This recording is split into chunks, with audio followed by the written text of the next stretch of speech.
Hello YouTube, this is an alcohol review of Devil's River Coffee Bourbon.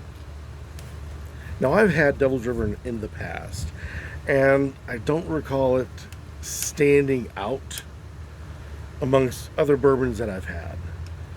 So without actually going back and seeing what I had to say to me about Devil's River, just going off of base memory, it was just an okay bourbon. I do like flavored bourbons. They are one of my weaknesses. It's terrible, but it's true. Do like the coffee. Dizzy 3. If you ever get your hands on a bourbon called Dizzy Bourbon, or is it a vodka? Either way, it's called Dizzy 3. And you like coffee, phenomenal. Absolutely phenomenal stuff. So, sitting there on the shelf beside the regular Devil's River is this little fella. Devil's River Coffee, bourbon whiskey, natural flavors. I just got to give it a try. My curiosity is way too high to pass this up. So, according to the label, it is 80 proof, 750 ml bottle, 40% alcohol by volume, Devil's River, government warning, yada yada. Product, San Antonio, Texas. Texas. Not a fan of Texas. Various reasons, not worth getting into. Alright, the little bit on the side, nothing on the back, but the bit on the side says Devil's River Coffee Bourbon. Just when you thought our award-winning bourbon couldn't get any better, we infuse it with coffee and agave for a sinfully smooth finish like you've never experienced before. Steeped with dark Vienna roast coffee beans and sweet with agave nectar, this tasty trio is crafted to provide a smoky, sweet, rich coffee bourbon. With a deep brown appearance, a subtle nose of coffee meets caramel, hints of dark chocolate.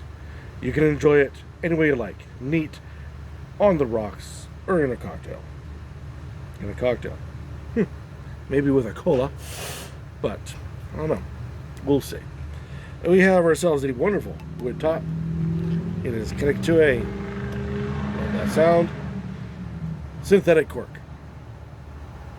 For those of you who don't watch a lot of my videos, the reason why I mentioned about the cork is that at one point in time there was a cork shortage due to a blight on the cork trees, because cork is a type of bark, and it made it very expensive to make corks for the wine companies, for the whiskeys, for all different manufacturers who need cork.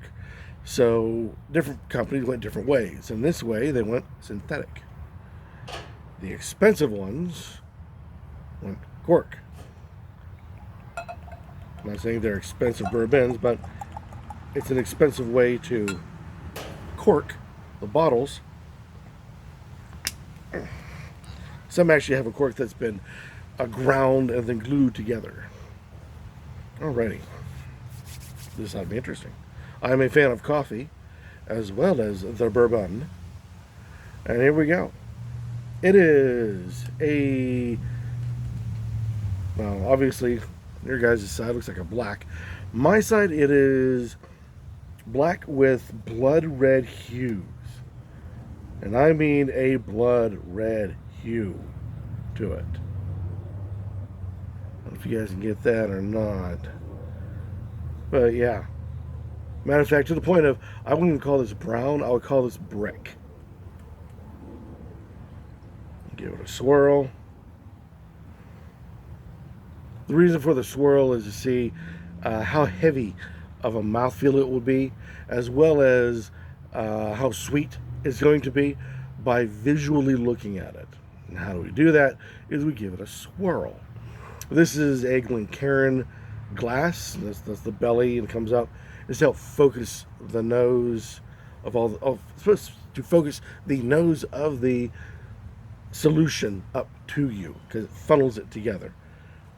Now, believe it or not, the glass is actually full because you meet the widest part of the belly. We give it a swirl and we wait. And when we see it, we'll start to run down. And it runs down moderately so, and moderately well. You get an eye for it when you do enough different bourbons and whiskeys and whatnot. You'll notice some that are slow and some that are quick. This one is a smidge fast, but actually pretty quick. More look at it. And that simply means that if there is a large amount of extra sugar in solution, then it makes it thicker and then slower to run down the side of the glass. Presumably, extra sugar, which is making it thicker, also will make it a little sweeter. Sadly, not necessary. Not necessarily is the case. But according to the eye, my eye spies that it runs down moderate to quick, indicating that it will have a light mouthfeel and not be on the sweet side at all. Lots of coffee. Lots of coffee. And a bit of a chocolate hue in the background.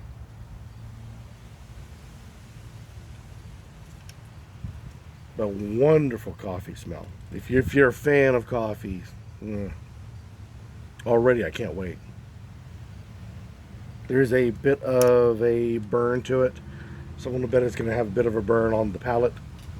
But as it is, it's just wonderful coffee, dark chocolate.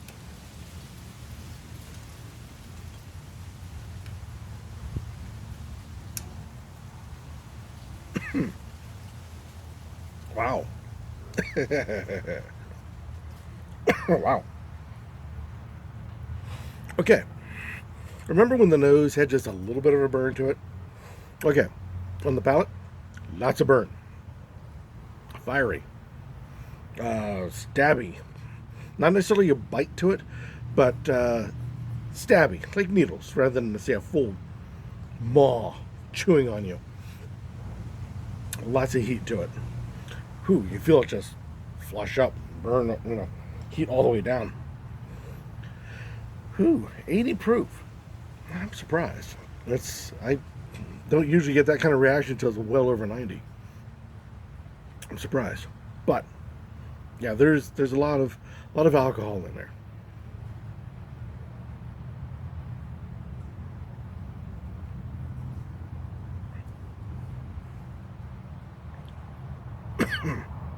Sorry.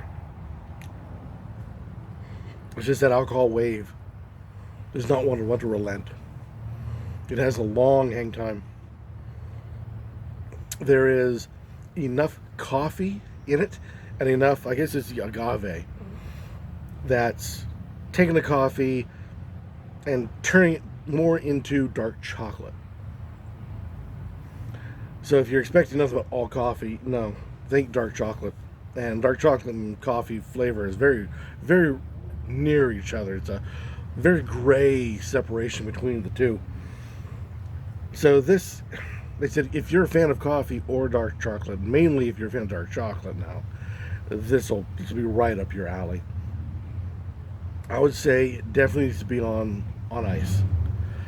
The thing about ice is, you gotta be careful about this, is that it will take the flavors and drop it down by a good 70% of what you're tasting.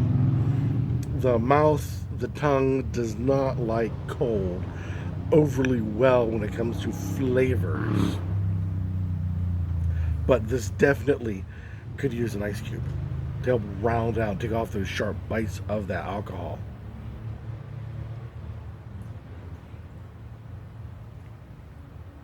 They don't give you a nice mocha, very nice mocha flavor as a residual.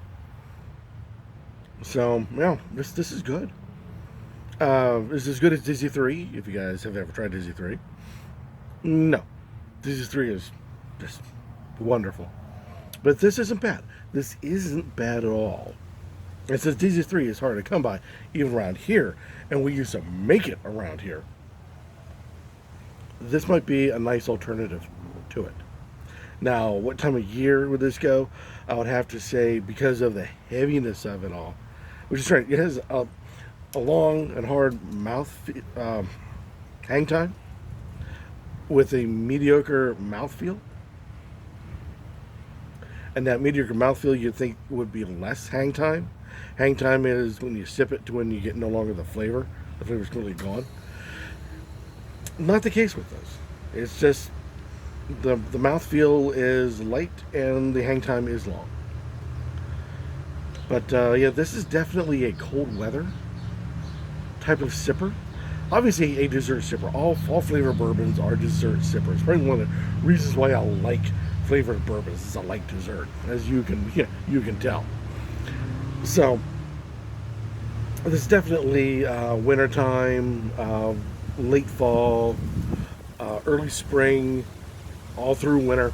This would fit very well after a meal at the end of the day.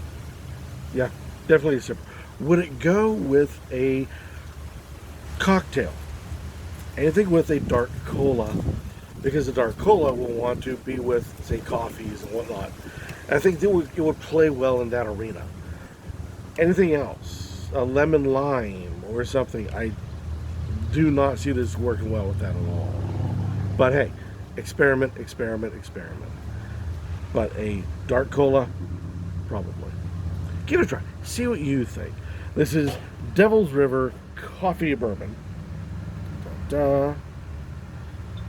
And yeah, any comments down below about this particular product? We warmly accept it, as always. Or better yet, go out, buy it yourself, try it, and let the rest of us in the YouTube spirits community know your thoughts on Devil's River Coffee Bourbon. And we'll see what you guys think. Until next time, keep on drinking.